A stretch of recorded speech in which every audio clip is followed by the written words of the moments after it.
بزرگ عالم تھے حضرت مولانا خادم حسین صاحب رضوی۔ مولانا خادم حسین رضوی رحمۃ اللہ علیہ کو لوگ صرف تحریک لبیک کے حوالے سے جانتے ہیں، حالانکہ ان کا جو کیریئر ہے وہ بہت پرانا ہے۔ مولانا بنیادی طور پر ایک استاد تھے، ایک شیخ الحدیث تھے۔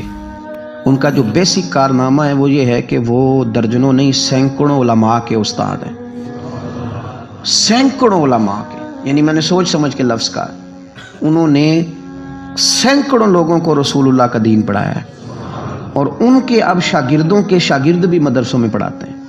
مولانا ایک بڑے غریب سے سادے سے گھرانے میں وہ پیدا ہوئے تھے، انہوں نے بڑی سادہ اور آخر تک زندگی انہوں نے وزاداری والی گزاری، سادگی والی گزاری، حسین گزاری۔ کسی شخص کے ایک ہوتا ہے کسی کے نظریے سے اختلاف کرنا، ایک ہوتا ہے کسی کے طریقہ کار سے اختلاف کرنا۔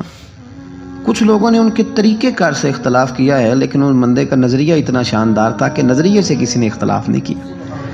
لوگوں نے یہ ضرور کہا کہ یہ فلانی بات اس طرح ہو جاتی تو ٹھیک تھا، لیکن یہ سب نے کہا کہ بندہ بات ٹھیک کرتا ہے۔ نظریے سے، فکر سے لوگ مطمئن ہو جائیں کسی زندہ کیا رہتا ہے؟ نظریہ۔ زندہ کیا رہتا ہے؟ نظریہ۔ فکری طور پر ایک خوبصورت آدمی تھے، ایک بڑے منجے ہوئے آدمی تھے، ایک وزادار آدمی تھے، ایک صاف ستھرے آدمی تھے۔ میری ان سے ملاقات اس وقت ہوئی تھی پہلی دفعہ جب وہ بالکل ٹھیک تھے، ٹانگوں پہ چلتے تھے۔ ان کے جو استاد گرامی تھے حضرت مولانا عبدالحکیم صاحب شرف قادری رحمۃ اللہ علیہ، بہت جید عالم تھے۔ میں ان کو ملنے کے لیے جاتا تھا تو حضرت بھی وہاں پڑھایا کرتے تھے لاہور جامعہ نظامیہ میں، تو وہاں ان سے پہلی ملاقات ہوئی۔ پھر انہوں نے جو جماعت سب سے پہلے بنائی تھی اس کا نام تھا انجمن فدایان ختم نبوت۔ اس جماعت سے انہوں نے کام کا آغاز کیا، اور بڑے اوائل میں، بڑے شروع میں انہوں نے ختم نبوت کے تعلق سے مختصر سے کام کا آغاز کیا، اور بڑی جلدی ان کا کام پھیل گیا۔ مکی پیر مکی دربار میں یہ اوقاف کی مسجد کے سرکاری خطیب تھے، لیکن حضرت ممتاز قادری صاحب رحمۃ اللہ علیہ کی شہادت پہ انہوں نے سرکاری ملازمت چھوڑ دی تھی۔ اس کے بعد انہوں نے بڑی محنت کی، بڑی جد و جہد کی، بڑی کاوش کی، بیمار اور معذور ہونے کے باوجود بڑی کوششیں فرمائیں، اور بڑے نڈر تھے، بڑے بے باک تھے، بڑے خوبصورت تھے۔ سب سے بڑی بات یہ تھی کہ سکہ عالم دین تھے۔ جماعت میں کسی بھی سیاسی جماعت کے پاس اتنا تگڑا بندہ نہیں جس طرح کہ حضرت مولانا خادم حسین رضوی صاحب تھے۔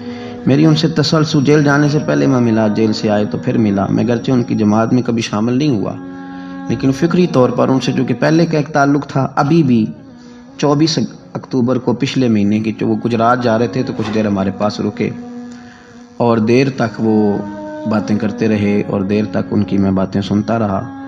پھر وہ مجھ سے کچھ سوالات پوچھتے رہے، میں ان کے جواب دیتا رہا۔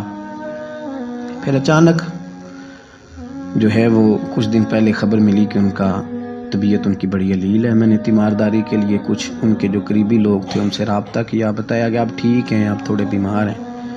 پھر کل اللہ تبارک و تعالیٰ کا فیصلہ قدرت آیا، اور تیزی کے ساتھ لوگ اٹھ گئے۔ اس 2020 نے بہت سارے لوگ اہل سنت کے لیے، لیکن اس شخص کا جانا کو زیادہ ہی تکلیف دے گیا۔ دل مائل نہیں ہوا، میں تو ناشتہ نہیں کر پایا طبیعت، اور میں نے پہلی دفعہ فیصلہ کیا تھا میں جمعہ نہیں چھوڑا کرتا۔ سوچا تھا کہ اگر جمعے کے بعد جنازہ ہوا تو جمعہ لاہور جا کے پڑھوں گا، لیکن ان کی نماز جنازہ کل 10 بجے ہے۔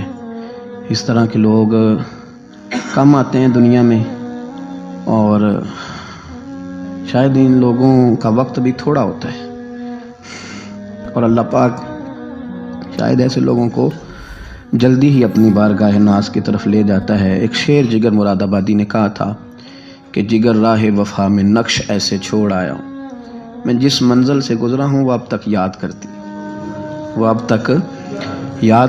اور مجھے ایک دفعہ کسی شخص نے کہا کہ آپ کے خاندان کا قبرستان کہاں کر کے ہے؟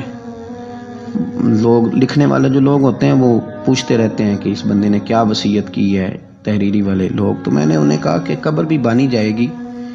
تو مجھے کہنے لگے کہ کس طرح کر کے پتہ چلے گا؟ تو میں نے کہا تے اکھاں جدوں میٹیاں تے پھر زمانہ مینوں روے گا، اپنا تے اپنا بیگانہ مینوں روے گا، تے جدوں نہ میں دسیا میں خارا نوں میں خانے وچ، پھر جام ٹوٹ جان گے میں خانہ مینوں روے گا۔